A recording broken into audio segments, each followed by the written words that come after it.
کیونکہ climate change جس طرح سے ہمیں تباہ و برباد کر رہا ہے، اس کے جو سولوشنز دیے جا رہے ہیں وہ انتہائی فضول اور بیکار ہیں.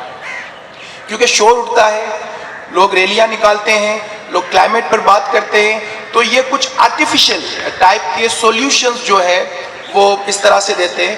اور آپ کو یہ سن کر حیرت ہوگی کہ COP28 میں ایڈنوک کے چیف یہ کہہ چکے ہیں کہ دنیا میں ایسی کوئی سائنس نہیں ہے جو یہ کہہ سکے کہ گلوبل وارمنگ کو کم کرنے کے لیے فوسل فیول کو فیز آؤٹ کیا جائے.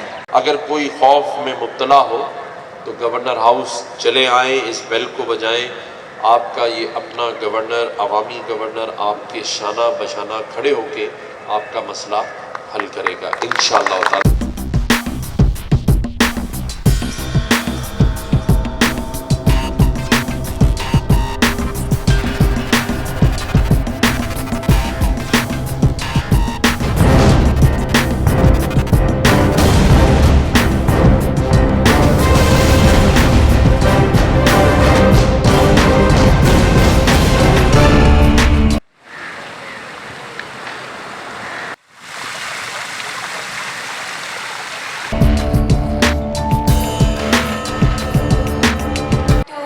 Invite on stage the head of Department of International Relations at Federal Urdu University of Arts, Science and Technology, Dr. Asghar Ali. Thank you.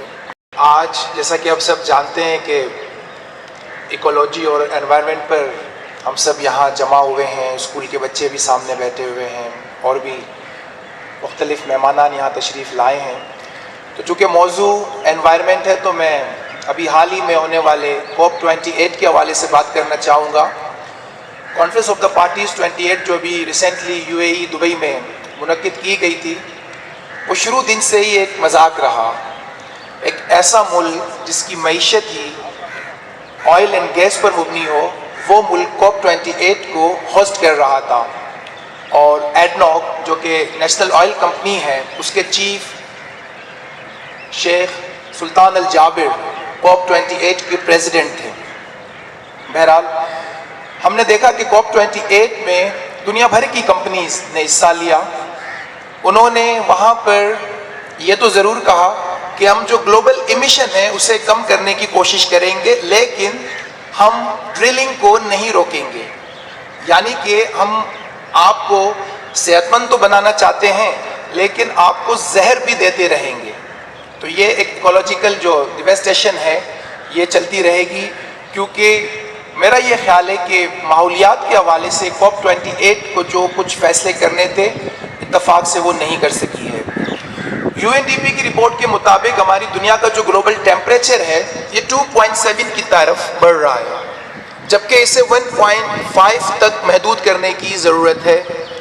لیکن اس حوالے سے جو بھی SOPs ہیں یا جو نیٹ زیرو اسٹینڈرڈز جو متعارف کرائے گئے ہیں 2021 میں، ان پر عمل درآمد نہیں کیا جا رہا، بلکہ ایڈنوک جو کہ ہوسٹ کر رہی تھی COP28 کو UAE میں اور جس کے چیف ایگزیکٹو سلطان الجابر تھے، وہ دنیا بھر میں سب سے زیادہ نیٹ زیرو رولز کو یا ان کے اسٹینڈرڈز کو پامال کر رہے ہیں، وائلیٹ کر رہے ہیں. بہرحال یہ کانفلکٹ آف انٹرسٹ بھی تھا کہ اسی COP28 میں ایڈنوک کمپنی کی جانب سے مختلف کمپنیز کے ساتھ آئل اینڈ گیس ایکسٹریکشن کے بہت سارے ایگریمنٹ کیے گئے ہیں. اور جب یہ کہا گیا کہ ہم ڈرلنگ کو نہیں روکیں گے، تب بھی قطر، ایران، چائنا، ان جیسے بڑے جو آئل پروڈیوسرز جو تھے، جو اس طرح کی کنٹریز تھی، انہوں نے اس ایگریمنٹ میں بھی اپنا نام شامل نہیں کیا.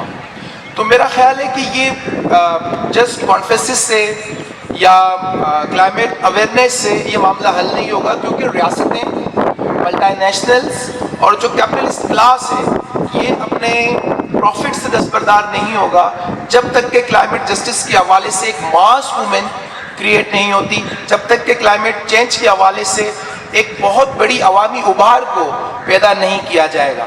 تو میرا خیال ہے کہ ضرورت اس بات کی ہے کہ اس طرح کے سیشنز کے ساتھ ساتھ عوامی ابھار کے لیے ایک منظم، مربوط اور ایک ہماگیر عوامی تحریک کی بھی ضرورت ہے.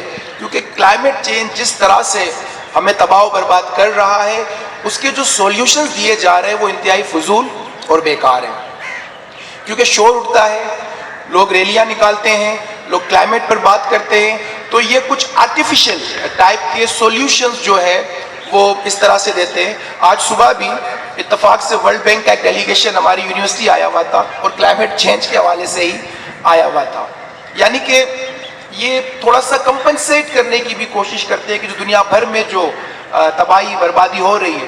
اور آپ کو یہ سن کر حیرت ہوگی کہ کوپ 28 میں ایڈنوک کے چیف یہ کہہ چکے ہیں کہ دنیا میں ایسی کوئی سائنس نہیں ہے جو یہ کہہ سکے کہ گلوبل وارمنگ کو کم کرنے کے لیے فاسل فیول کو فیز آؤٹ کیا جائے.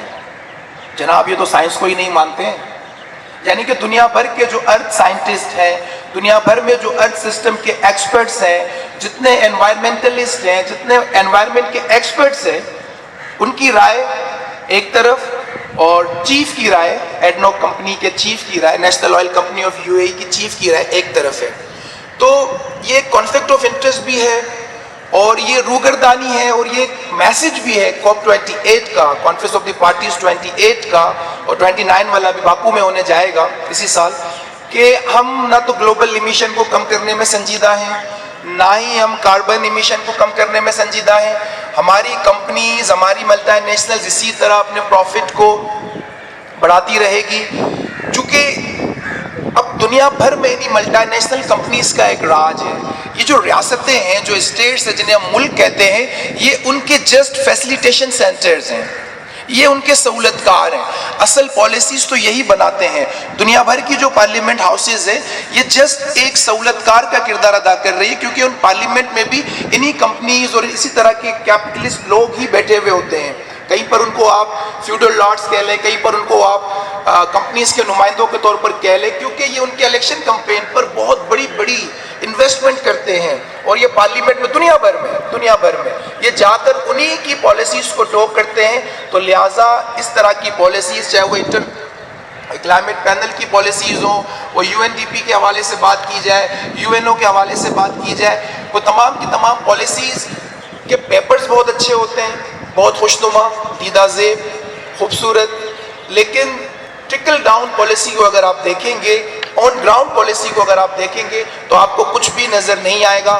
وہ یہ رہا ہے کہ ہمارے جو گلیشیئرز ہیں یہ پگھلتے جا رہے ہیں, جو گرین لینڈ آئس شیٹ سے یہ میلٹ ہوتے جا رہے ہیں. اب یہ صرف گلوبل ساؤتھ کا مسئلہ نہیں رہا, پاکستان, ہندوستان, بنگلہ دیش, سری لنکا اور یہاں کا مسئلہ نہیں رہا, اب یہ گلوبل نارتھ کا مسئلہ بھی ہو چکا ہے. اور یہ تحریک ہمیں وہاں زیادہ مضبوطی سے نظر آ رہی ہے. گرین ہاؤس گیسز کے حوالے سے جو وہاں پر ایک موومنٹ ہے اس وقت, ہم اسی موومنٹ کا ایک چھوٹا سا اظہار ہے یہاں پر. تو میرا خیال ہے کہ عوامی سطح پر ہمیں لوگوں کو شعور دینے کے ساتھ ساتھ عملی طور پر انہیں میدان میں لانے کی ضرورت ہے, کیونکہ بقول مارکس کے کہ فلسفیوں نے دنیا کی محض تشریح کی ہے, جبکہ اصل کام اس کو بدلنا ہے. بہت شکریہ. اعوذ باللہ من الشیطان الرجیم.